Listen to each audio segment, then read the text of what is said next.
Welcome to English Learning. Today I am going to discuss about the poem Africa, which is written by David Diop. The poem Africa considered as one of the most touching poems of African poet David Diop. Through this poem, the poet gives a vivid picture of Africans. Mainly, the poem is about the effects of colonialism in Africa.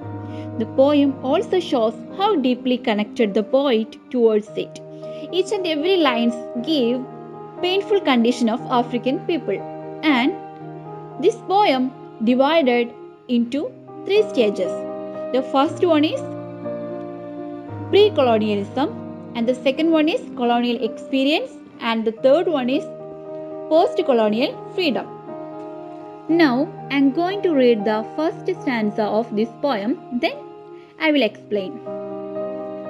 Africa, my Africa, Africa of proud warriors in ancestral savanna, Africa of whom my grandmother sings, on the banks of the distant river.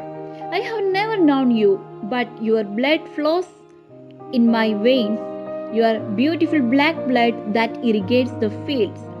The blood of your sweat, the sweat of your work, the work of your slavery. Here, the poet tried to recollect the things he knows about Africa. When the poet addresses Africa as my Africa, which reveals how close he is, and it also shows the patriotism. There are so many warriors in ancestral savanna who are proud of Africa. He have never known about Africa, even though he is more attached to Africa because his ancestors were in Africa, and he got lot of information about Africa through his grandma. Yeah, when she sings on the banks of the distant river. Okay, here the distant river refers that how far he is from Africa. Actually, he had no idea about it, but emotionally and physically attached because their blood flows in his veins. Moreover, the poet used some words: blood, sweat, work, and slavery. All these shows the hard-working nature of Africans.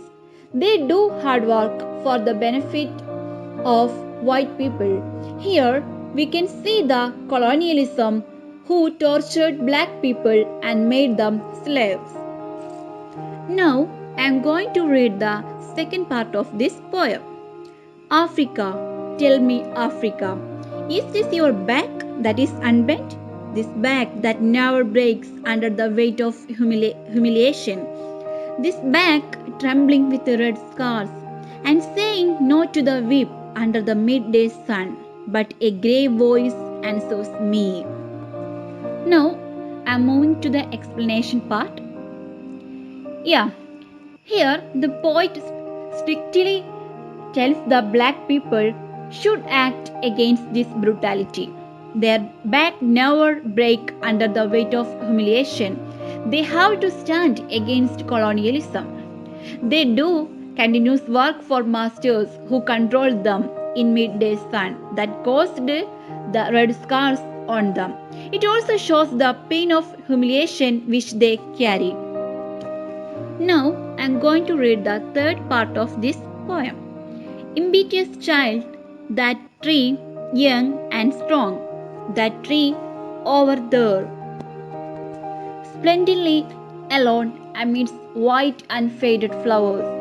That is your Africa springing up anew, springing up patiently, obstinately, whose fruit bit by bit acquires the bitter taste of liberty. Africa, my Africa. Now I move to the explanation part. Finally, the poet tells that a serious voice answered him, the youth of Africa.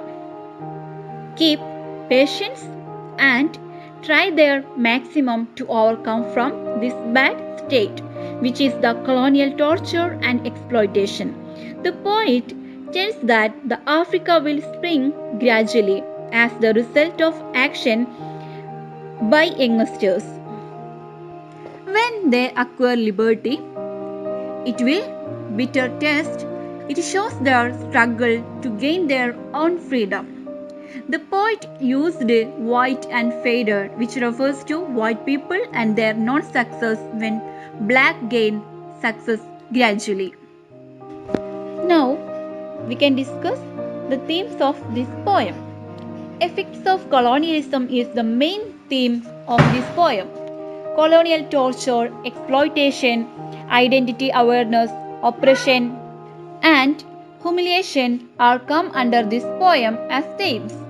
Moreover, the love towards Africa by poet also highlighting themes of this poem.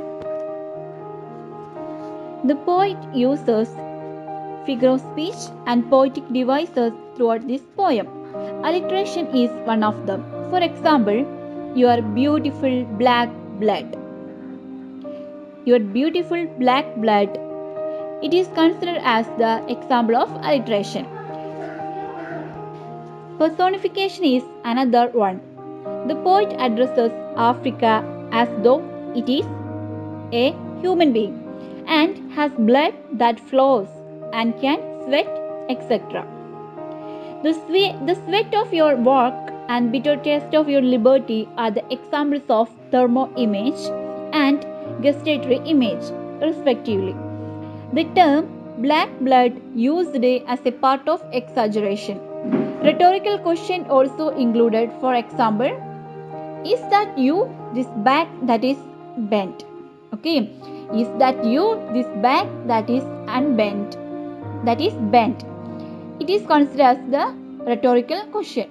The greatest message conveyed by this poem is we should fight or raise your voice against oppression and humiliation in post-colonial Africa, which still visible there.